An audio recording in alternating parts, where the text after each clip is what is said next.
Nick. Hi, Robin. I hope you're well. Hi, Neil. Thanks. Same to you. I bet I'm a little warmer than you are. Yes, that's for sure. They say the proof is in the pudding. I guess this weekend is the first course. What are you expecting from your team? I really feel like this last week we've made some progress, and I'm really looking forward to it this weekend. In terms of what I'm looking for, as you said, the proof is in the pudding. We can talk all we want about our tactics and what we want to do, but it's a matter of putting it all together, and we certainly hope to be good with the ball, create opportunities, and then be defensively solid. We're starting with a number of games on the road, so we also want to make sure that that's a big part of our priority. And a follow-up, if I may. We spoke to your new Norwegian forward this week. Mm-hmm. Understand he hasn't played a lot of games recently. How do you see his role to start with? That's still yet to be determined. I mean, part of it is he has not been. It's not like he's coming from a situation where he's been playing for the last, however long. He's been off for a little bit, and we want to make sure that we get him in the right shape and the best possible position to be effective for us, and obviously for his long-term health. Thank you. I'll let others ask you questions now. Okay. Well, next, John Molnar.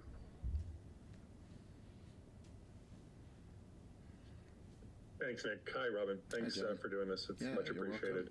I wanted to ask, DC, I mean, they've undergone quite a few roster turnover during the offseason. So is it hard to prepare for them, just knowing that they've undergone so many changes? I mean, what are you expecting from them tomorrow? I think a first game is always I think a first game is always hard to prepare for because you never really know. And if you're 10 games into the season, you have a much better idea of what a team is going to be like. They've had what seems to be a good preseason. I think they're a pretty confident group, and they have some good players. So we certainly expect it to be a very difficult test for us, but certainly something we've been preparing for now for a couple of weeks. And if I can ask a follow-up, are there any injury sort of concerns going into the game? I know you told us, I think, last week, Gomes and Etienne were still sort of on their way back. Is there any update on them? Is there anyone else? Yeah, they're both doing really well. I don't think it's been fully determined who's in and who's out just through injury, but I do know that both guys are back in training. They've had a good week of training, and certainly we hope that we have everyone involved. I'm trying to think if there's anyone that's out. I feel like there is one, but I can't think of who it is. But for the most part, I think this is the healthiest we've been since I've been here in terms of having as many guys available as possible. Sorry, to confirm, Etienne and Gomes, they're back in full training, or they're still? Yeah, they're back in training now. They're back in full training. Okay, cool. Thank you. Mm-hmm. Thank you. Thanks, Sean. We'll go next to James. Thanks, Nick. Hello, Robin. Hi, James. What's on your mind as the season, is looming on the horizon like this? What are you saying to the guys 48 hours out, however many hours out it is right now? Are you asking me what's on my mind, or are you asking me what I'm telling the players? Both. A little bit of both. What's on my mind is really kind of double-checking to make sure that we've covered everything that we need to cover, that we think we need to cover, with regard to how we play, with regard to what we expect from DC, and really trying to make sure we're as prepared as possible. In terms of the players, it's really getting them to identify and recognize the things that they are now doing really well, and how important it's going to be to be able to execute some of these things in the game. And then obviously the other part of it is it's a new season, and DC's a good team. They have the top scorer in the league, and this is going to be a huge test for us. Go back to Neil next. Robin, you're no stranger to being a head coach, but I wonder, given your ties with this franchise, whether a Saturday is going to be a special day for you. it is very much going to be a special day for me.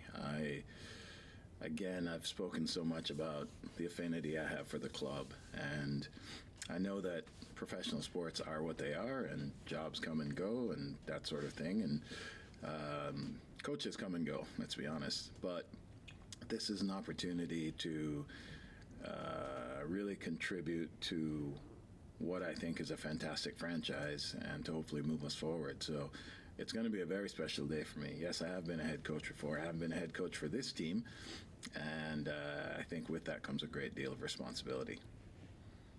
And if I can just follow up, should fans be patient? I mean, obviously, this team is still going through personnel changes. It's going to take some time, I would imagine, to put your imprint on the team. Is patience needed in the stands? You know, what I would say is I understand fans want to win yesterday, and they want to keep winning every single day. And the truth of the matter is it's not an easy process. It's not an easy process to win an MLS championship. And we are in the infancy of certainly what is a new regime and new ideas and that sort of thing. But I know that inherently there is pressure. And certainly in Toronto there's pressure because this is a community that expects to win and wants to win. I don't know if I would say that people need to be patient. I think the feeling really is that we are doing our best to put together a really good team and very solid ideas. And, I would hope that fans come out and support us because at the end of the day, having been here before and having seen what it's like when things are really good and what the fans are like, it's certainly the goal to get back to that point. We'll go back to John. Thanks, Nick. Robin, in the last week or so, there's been a lot of sort of reporting and speculation about Lorenzo's sort of tenure with the situation with the club. Can you speak to that? I mean, how much will he be in your plans this year? Is he even with the team now? What can you say about that? I mean, really can't say too much about it. I think it's a lot of what is transpiring predates my even coming here. So I would say that there's not a whole lot I can say about that. I think that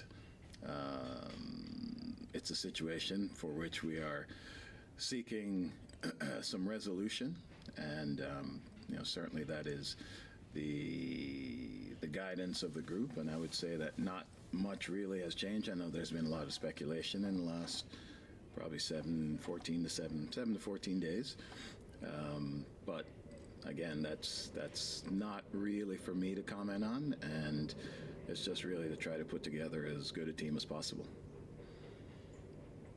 We'll head back to Neil next. Forgive me for piling on, Robin, but is Lorenzo still with the team? He is in Toronto at the moment. Thank you. Thank you, Neil. And for our final question here, we'll go back to James Grossi. Thanks again, Nick. Robin, a couple more additions to your coaching staff in Beta and Harris. Just what do they bring to the mix? And is your staff complete right now, or should we keep an eye out for some more? I would say it's pretty complete for now. Wolde is someone who I used to play against, and we've had mutual friends. And several years ago, it's probably when I was an assistant for TFC, I happened to be in a social situation where we talked soccer quite a bit, and we'd always known each other casually, playing against each other literally as forward and defenders. And I came away from this social kind of discussion, interaction with him, thinking, wow, he's really good. He's really deep thinking. His approach to training forwards it's not haphazard. He's very, very well versed in how to train forwards. And I remember this was probably 2016, 17. And I said, wow, if I ever became a head coach again, I could see myself hiring Wolde as a coach to deal with the forwards. And so lo and behold, a couple years later, I got the job in Colorado. I was able to bring Wolde in, and I was really, really happy with his approach and how he approaches training attackers. And on top of that, a very, very, very good person. And for me, those are the two biggest things is, are they competent, are they good at what they do, and then just as important for me, maybe more important, is the quality and the character of the person. So for me, he was one that we had good times at Colorado, and I knew that when I found my next job, I wanted to bring Woldy because I do think he's very, very good at what he does. And Beta, everyone knows Beta as a player, and you guys all know Beta as a player, and certainly I have a huge appreciation for Beta as a player and as a person. Also another tremendous, tremendous person. He was a great teammate here, which is also the reason I took him to Colorado. Just again, wanting to have good people around us. And Beta it's his first professional coaching gig. But if you know Beta, he was coaching while he was playing. He was one of the most engaged players that I've probably ever seen. And I don't know if people remember this. In 2016, when he first came in and we were really just kind of starting to get going, but Beta was literally saving us, I want to say, the first 5 games. And it occurred to me that I don't know many people who have a better sense for danger. And he's very, very meticulous. In fact, as Woldy is about attackers, that's how Beta is about defending. And I knew to get him here would be very important. He's not only because of his tactical knowledge, but because of him as a person and the way he communicates and deals with people. And it's been really, really good. I've been very impressed with somebody as a new coach, as a young coach. He's very confident, and these are one of the things that I think is really important, is that a coach has to be pretty clear in his mind in what he wants and how he wants to articulate it. And Beta, in a very short time, has proven to be a very, very good coach. And in terms of the quality of the people, I can't say enough about Woldy, Beta, Neil Emblin, Jace, Ashton Morgan, who is not an official coach with us, but he is spending a lot of time with us. And for me, it's a really great group of people and a really great group of soccer minds. And it's been a tremendous experience so far, and we certainly hope this carries over and turns into a really, really good season.